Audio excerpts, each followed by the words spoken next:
My family consists of me, my college-going sister, and our parents. Our parents are ordinary folks, and my sister, while not exceptionally beautiful, has a likable face and a slim figure. For some reason, I found myself developing a close relationship with my aunt. I'm going to confess a bit of that story here.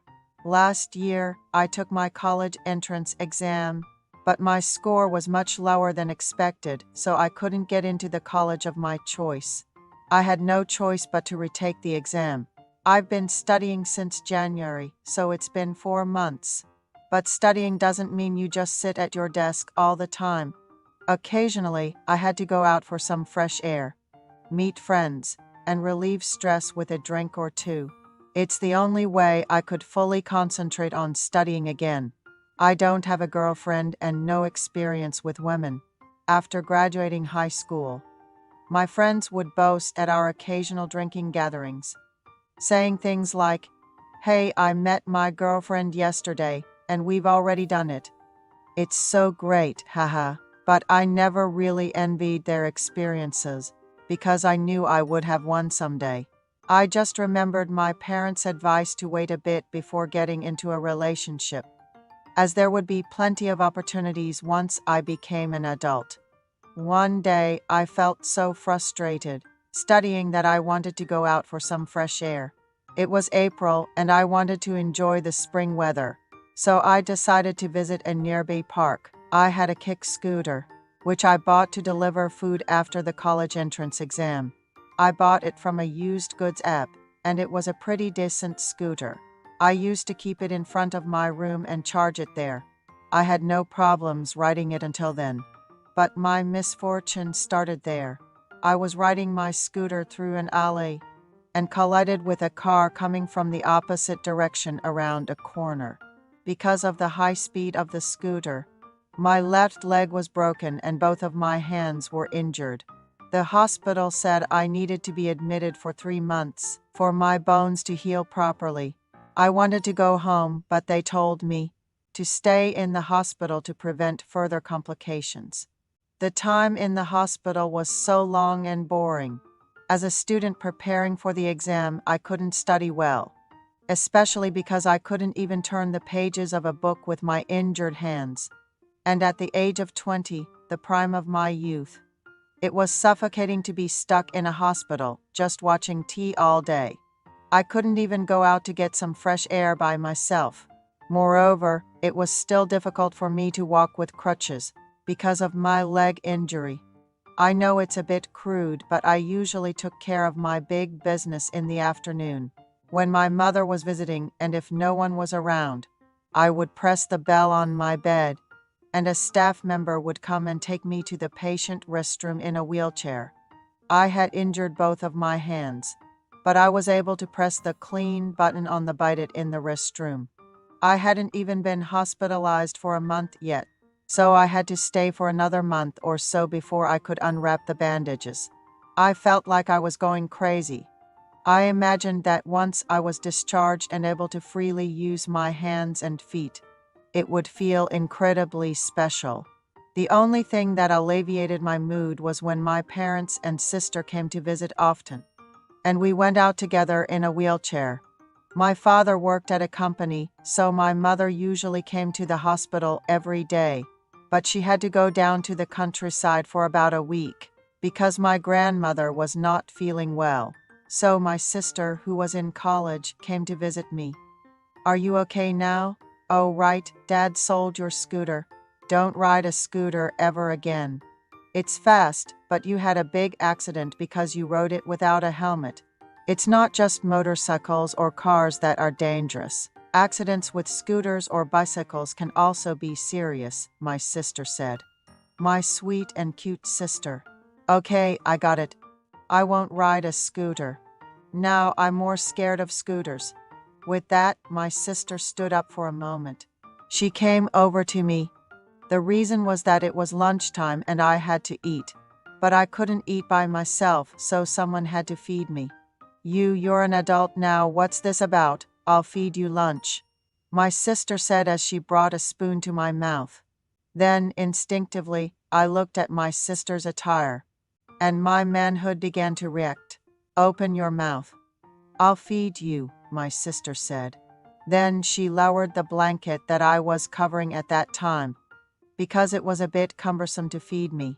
But oops, my manhood reacted when I saw my sister's voluptuous figure, and it showed. I'm usually a bit larger, but because I reacted, I was even bigger. It seemed like my sister noticed too, because she had a slightly flustered look in her eyes. It was very embarrassing, but my physical condition wasn't normal, so I couldn't quickly cover up because I was embarrassed. I felt very sorry, but I had no choice but to leave it, as it was, hoping that this time would pass quickly. My sister also seemed a bit embarrassed at my condition, but she just pretended not to notice and fed me with a spoon. However, that situation was more stimulating. My manhood continued to grow. Suddenly, I remembered a novel I read on the internet. It was about a sister helping her brother, who was in the hospital, relieve his sexual desires. But that's just a novel. It's different from reality. Isn't that a fact that everyone knows? I couldn't say a word, continuing to eat the food my sister fed me, but a thought crossed my mind. Could it possibly be possible? The room I was in was meant for 2 people. But since my roommate had been discharged a few days ago, I was alone. I didn't have to worry about others' prying eyes. As I ate, I kept pondering on what to do until I finally made up my mind. Sister, I called. What? She responded. I have a favor to ask. Okay, what is it? I hesitated a lot, but finally blurted out. This might sound weird, but, pointing downwards. I continued, can you help me out? I've been in the hospital for so long, I'm going crazy. The second I blurted it out, my sister's face turned to one of shock. No, it's nothing. Just a thought. Pay it no mind. My sister looked like she heard something she shouldn't have. She turned to me, annoyed, and said, You really can't stop yourself, can you? Stop talking. Nonsense and watch the tea. She turned the tea on. I couldn't focus on whatever was playing. My mind was filled with all sorts of thoughts, and I started to react again. Probably because my sister hadn't covered me up with the blanket. My sister, being observant, seemed to notice again but pretended not to. For about 10 minutes, the air in the room was tense, and we were as awkward as we had been when we first met. I started thinking about how to resolve this situation that I had initiated, and decided to speak up. Sister? What? Never mind. As I was about to speak, I looked at her face and forgot what I was about to say.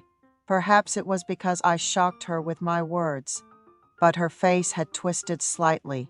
We sat there for another 10 minutes, silently watching the tea on the wall.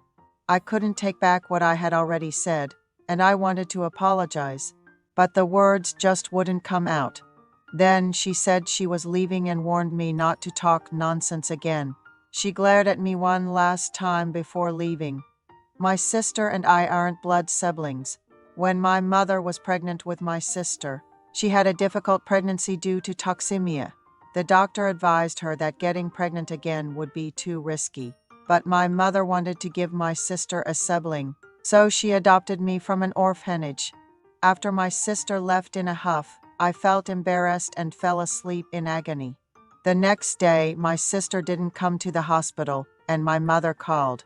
She said that my aunt, who lived nearby, would be coming to the hospital for a few days. My aunt? She was in her late 20s and had been married for 2 years. She had graduated with a degree in mathematics and had made a name for herself as a private tutor. I didn't know what my sister had said to my mother, but it was so embarrassing to have my aunt come in her place. My aunt came in place of my sister, helping with my meals and comforting me, recognizing the stress of a long-term hospital stay. The next day, she visited again, telling me to ask for anything I wanted as she had some time. I requested help with math studies, and she willingly solved problems I didn't understand. Even after that, there was still time left. My aunt stroked my head, saying, "Speak up while I'm here. Don't regret it after I leave." I then made the same request I had made to my sister. My aunt looked at me with a very surprised expression. She then moved towards the door and firmly locked it, effectively barring anyone from entering from outside. And then she acceded to my request. It was my first time exposing my body in front of a woman. Moreover, it was my aunt, who was pretty and bright. I liked my aunt a lot, although I had never shown it.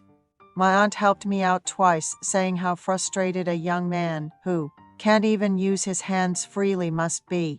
I thought my aunt understood a man's heart because she was married, and I felt grateful for her overflowing consideration. On one hand, I felt extremely embarrassed, but honestly, I felt very relieved.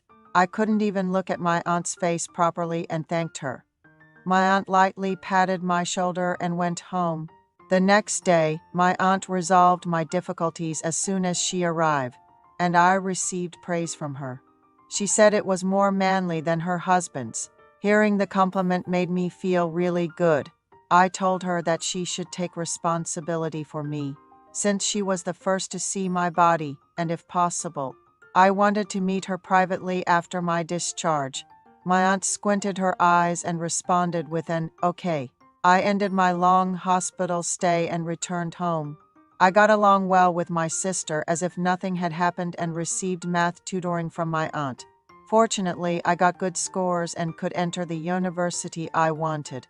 My aunt was very happy, saying that she was rewarded for teaching, and we had a meeting outside as promised. I was very clumsy when we first got intimate, but my aunt patiently waited. Thanks to my aunt's consideration, I could gradually improve. I was able to grab both opportunities, meeting with my aunt and entering university. These days, my aunt is squeezing out her non-existent time to meet with me. After breakfast on the morning of the Thanksgiving Day, my uncle and mother went to visit the graves. And my aunt said she would not go to her parents' house because she had a severe headache. But that was a scenario we had set up. My aunt's acting was excellent. All the family members went to visit the graves, and we had a good time at the motel we had reserved. There was a joke we had been playing around with. She said she would open the back door someday.